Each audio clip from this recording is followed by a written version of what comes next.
আসসালামু আলাইকুম। আমাদের আজকের অতিথি ব্যাংকার বন্ধু ইমরান ভাই।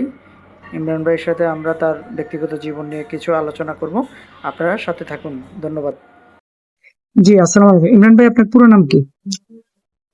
আমার পুরো নাম হচ্ছে মোহাম্মদ ইমরান হোসেন। মোহাম্মদ ইমরান হোসেন না? আপনার হোম ডিস্ট্রিক্ট?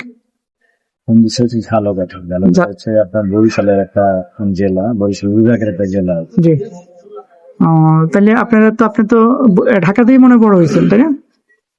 হ্যাঁ, আমার আব্বা আম্মা প্রথম থেকে আর কি ঢাকাতে থাকে, তো আমার আম্মা আবার ঢাকা, আপনার হচ্ছে হেমায়তপুরে যাওয়ার বাসা।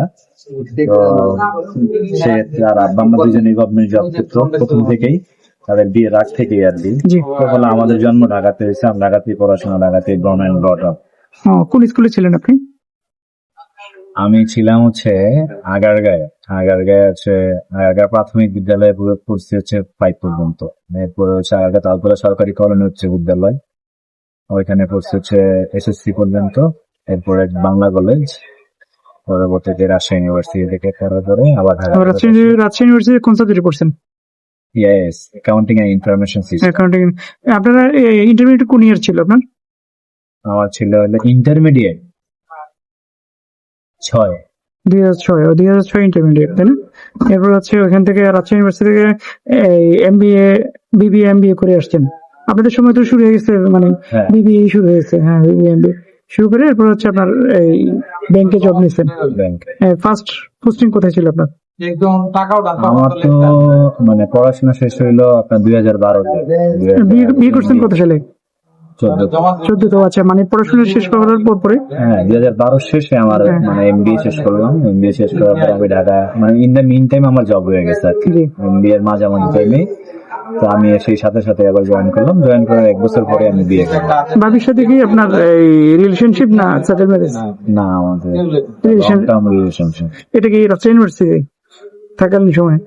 রাজশাহী ইউনিভার্সিটি থাকার সময়, কিন্তু মানে ওইখানকার ভাবি কি? ওইখানে হচ্ছে আমার ফ্রেন্ডের ফ্রেন্ড, ও আচ্ছা আচ্ছা, friend। মিউচুয়াল ফ্রেন্ড টাইপের আর কি। মানে ওনার বাড়ি কি ওইদিকে? নেত্রকোনা। নেত্রকোনা। ও আচ্ছা। নেত্রকোনা। পড়াশোনা করতে কোথায়? ও হচ্ছে এসএসসি পর্যন্ত তো ইয়াতেই ছিল, আর গ্রামের বাড়িতে পড়াশোনা করছে, পরে স্ট্যামফোর্ডে পড়াশোনা। ও আচ্ছা, তার মানে এখানে আসার পরে হয়তো আপনার সাথে রিলেশনশিপ তৈরি হয়েছে। না, ওই যে বললেন যে ধরেন আপনি লজ্জা পান, কিন্তু তাইলে লজ্জা যদি পেয়ে থাকেন, তাইলে এখানে ধরেন ভাবিকে প্রস্তাবটা কে দিছে? মনে করেন যেহেতু রিলেশনশিপে গেছেন, কাউকে না কাউ তো আগে আগে থেকে। আমার তো ভাই আলোতে লজ্জা, আমি তো আগেই বলছি, আলো লাগে না ভালো, ওইটাই বিষয়। এখন আপনি ওভার ফোনে কথা বললে তো আসলে আলোর ব্যাপার স্যাপার নাই। কিন্তু আমি আবার মুখে ভালো মানে কথা মুখে বলতে পারেন। ভালোই বলতে পারি আর কি, তখন থেকে ভালো। এটা আমার একটা জনপ্রিয় ছিল তখন থেকে, মুখে আমি ভালোই ও, তার মানে হচ্ছে বলতে পারি। মানে আপনার থেকে এই প্রস্তাবটা গেছে। হ্যাঁ, মানে মুখের কাজ আমি ভালো পারি আর কি, ব্যাপারটা হলো এরকম। মুখেরটা হচ্ছে ভালো পারেন, গুড। মুখের কাজটা কিন্তু তাহলে মুখেরটা পারলে তো বাকিগুলো তো পারার কথা। কারণ যেহেতু না, আপনারা ওইটা ইউনিভার্সিটি পড়ছেন, আপনাদের প্রেজেন্টেশন ছিল না? ছিল। তো তাইলে তো লজ্জা তো, আর যেহেতু এখানে তো ইউনিভার্সিটি মেয়েরও ছিল, লজ্জার শরম তো থাকার কথা না, মনে করেন আলোতে হোক আর ওই অন্ধকারে সময় হোক। আমার লজ্জা পেতাম, কিন্তু আমি আবার মানে ওভার ফোনে খুব এক্সপার্ট ছিলাম, অলওয়েজই। অলওয়েজ। কিন্তু আমার আসলে হইতো কি, মানে ওই যে বাই বোন একটা নেচার থাকে না, যে আমার আসলে একটু লাজুক টাইপের, ওই টাইপের ছিলাম। কিন্তু মানে ইয়াতে ভালো, মানে ভালো কথা বলবো। ভাবি, তাইলে তো ভাবির সাথে তো মনে করেন যেহেতু রিলেশনশিপ, এই না, আপনাদের ওইখানে হলো কি, আন্ডারস্ট্যান্ডিং তো ভালো। আমি বলি ব্যাপারটা হলো কি, আমাদের হলো ওই সময় দেখবেন ডেস্টিনি ছিল। হ্যাঁ, ডেস্টিনি। ডেস্টিনি হলো আর কি, দেখবেন ওই যে যারা ডেস্টিনি করতো তাদের একটা ফাইল প্রিজার্ভ করতে হইতো, যেখানে তাদের আত্মীয় স্বজন সবার মোবাইল নাম্বার টাম্বার থাকে। তো মিন টাইম তখন ইউনিভার্সিটি ফার্স্ট ইয়ারে পড়ি, মজা করতাম অনেক, বিভিন্ন মোবাইল ফোনে কথা বলতাম, কথা বলার পরে দেখা করতাম, এরকম হইতো আর কি। তো খুবই মানে ক্যাজুয়ালি। পরবর্তীতে দেখা গেছে যে একদিন মানে আমার ফ্রেন্ডের এখানে যাই, যাওয়ার পরে দেখি মানে আমি তখন ডেস্টিনি সম্বন্ধে যখন যাইনি। পরে আমি ডায়েরিটা খুললাম, মানে হঠাৎ করে সামনেই ছিল ডায়েরিটা, তো কোনো একটা প্রোগ্রাম থেকে আসছে। তো পরে আমি ডায়েরিটা খুলে দেখি যে অনেক নাম, স্বাভাবিকভাবে এর মধ্যে। তাই আমি বললাম যে এরা কারা? তো বললো যে এই যে এই ব্যাপার, তা আমাদের এরকম নাম রাখতে, তো ওকে মার্কেটিং করতে হয়। আমি বললাম যে তাহলে দে কে এটা কে ওটা কে জিজ্ঞেস করতে করতে মানে আমার ওয়াইফ যে এখন বর্তমান wife, ওর দেখি এভাবে এভাবে যখন হ্যাঁ ঠিক আছে মানে ক্রস কানেকশনে হচ্ছে মনে করেন connection এর মধ্যে পরে হচ্ছে আমরা কথা বললাম পরে আমি গেছিলাম ইন্ডিয়াতে নেত্রকোনা গেলাম, যাওয়ার পরে তো কথাবার্তা হলো, দেখা হইলো বলে ভাবি তো আপনাকে অনেক ভালোবাসে তাই না? মানে কে মোটামুটি মানে বাসে আর কি কে বেশি ভালোবাসে? কঠিন প্রশ্ন ভাই, হুম? ভাসে আর কি, আছে যে জিরা বাসে চলে আর কি। যেহেতু রিলেশনশিপ মানে বিয়ে, কিন্তু বুঝেন না মনে করেন ধরেন এই আপনি এমন আছে যে আপনার প্রত্যেকটা জিনিস উনি অনেক কেয়ার নেয়, বা এই হয়তো আপনি ওইভাবে কেয়ার নেন না, বা হয়তো আপনি অনেক কেয়ার নেন উনি কেয়ার নেয় না, বুঝে যায় এটা। না সেই দৃষ্টিকোণ থেকে ভালোই জানাবে না, ভালো কেয়ার করে। কেয়ার করে এটা বুঝে যায়। মনে করেন ধরেন এই প্রেম গুলো হচ্ছে বিয়ের আগে থাকে একরকম, যখন ম্যারিড লাইফ চলে আসে তখন এটা এটা কিন্তু চেঞ্জ আসে।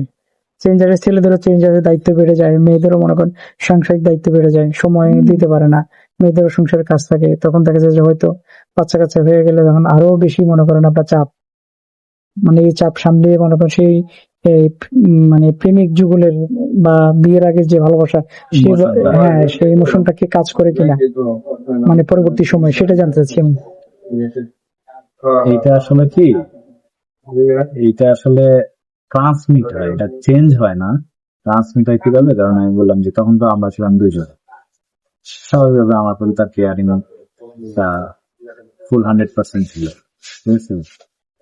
এখন দেখা গেছে যে বেবি আছে দুইজন, সুতরাং আসলে এটা খুবই ন্যাচারাল এবং আই রিয়েলি অ্যাডমিট যে এটা চেঞ্জ হইলেও সমস্যা নাই, কারণ কি জানেন, এটা আমারই তো, আমার ছেলে মেয়েগুলো তো আমারই অস্তিত্বের একটা অংশ, তাই না? জি তো ওদেরকে যে কেয়ার করতেছে এটা অবশ্যই আমি মনে করি যে ভালো। হয়তোবা আমার প্রতি হয়তোবা যে ফ্রিডম মানে ওয়ে অফ এক্সপ্রেশন, যেমন আমাকে হয়তো আগে একভাবে ট্রিট করতে হয়তোবা সবকিছুর মধ্যে আমি ইনভলভ ছিলাম না, এটা আপনার খারাপ লাগে না? না, খারাপ লাগে না। বা হয়তো ভালো লাগে। বা হয়তো মনে করেন ভাবিকে আপনি আগে যেরকম ভালোবাসতেন এখন সেভাবে আপনি হয়তো সেটা ওরকম দিচ্ছেন না, যেহেতু আপনার বেবি হয়ে গেছে, বেবিদের না, দিকে চলে যাচ্ছে, এটা ভাবির মন এটা খারাপ আমার হয় না? কাছে মনে হয় না কোনো বাবা মারই বা কোনো বাবারই মানে খারাপ ভাবি লাগে। ভাবি কোনো ক্লেম করে না?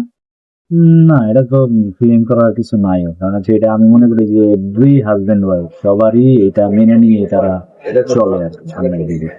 ভাবি কি জব করে? না, হবে। কয়টা বেবি আপনার? দুইজন দুইজন, একটা ছেলে একটা মেয়ে। স্কুলে যায় না? দুজন কিসে পড়ে? একজন ক্লাস 2-তে 3-তে উঠবে, একজন ক্লাস 1 কেজিতে। ও তো তাহলে তো আপনি আমি আর আপনি তো সমান সমানে আছি। হ্যাঁ। আমার বড় বেবি ক্লাস 2 তে পড়ে আর ছেলেটা কেজিতে পড়ে। তাহলে তো সমস্যা হয়েছে মনে করেন ধরেন আপনি হচ্ছে 2006 দিয়েছেন, আমি দিচ্ছি 99-তে ইন্টারমিডিয়েট, মানে ধরেন 7 বছর আমি বিয়ে করছি 13 সালে, আপনি বিয়ে করছেন 12 সালে, এদিকে 1 বছর 8 বছর। আমিও কিন্তু ইয়াতে আমি 13 সালে 14 সালে 14 সালে আমার 13 শেষের দিকে নভেম্বরে 13 শেষের দিকে আমি নভেম্বরে ধরেন প্রথমে হয়তো, তাহলে মনে ধরেন তার মানে 7 বছর, কাছাকাছি অথবা 7 বছরে ধরেন আমি 7 বছর সিনিয়র হয়ে মনে করেন মানে 7 বছর পরে আমি শুরু করছি লাইফটা, আপনি 7 বছর আগে লাইফটা শুরু করছেন। এটা হচ্ছে এই যে ধরেন আপনার ফ্যামিলি, ধরেন যেহেতু আপনার বাবা মা সেটেল ছিল, মনে করেন এটা আপনার নিয়ে চিন্তা করে নাই। এইটা মানে চিন্তা কিছু কি, এখানে আসলে আমাদেরও কোনো একটা ইয়ে ছিল যে আমাদেরও আর যেহেতু আমাদের তো যেহেতু রিলেশনশিপ বললাম যে আমার ফ্রেন্ডের ফ্রেন্ড, তার মানে দ্যাট মিন যে আমাদের কিন্তু বয়স কি সমান। সমান আমার আছে। জন্য 23 বছর 24 বছর যেটা, মেয়ের জন্য কিন্তু সেটা কিন্তু অলরেডি বিয়ের বয়স, হ্যাঁ। সুতরাং তাদের যে একটা চাপ ছিল, মূলত আমি অ্যাকচুয়ালি বাসায় চাপ দিয়ে বিয়ে করছি যে আমার বিয়ে করতে হবে, এই টাইপের একটা ব্যাপার ছিল। আঙ্কেল আন্টি মানে বলতে পারছেন, তখন লজ্জা লাগেনি? আমি আমার যে ফ্রেন্ড আমাকে বলছিল নাম্বার দিয়েছিল পরে দিয়ে বলেছিলাম।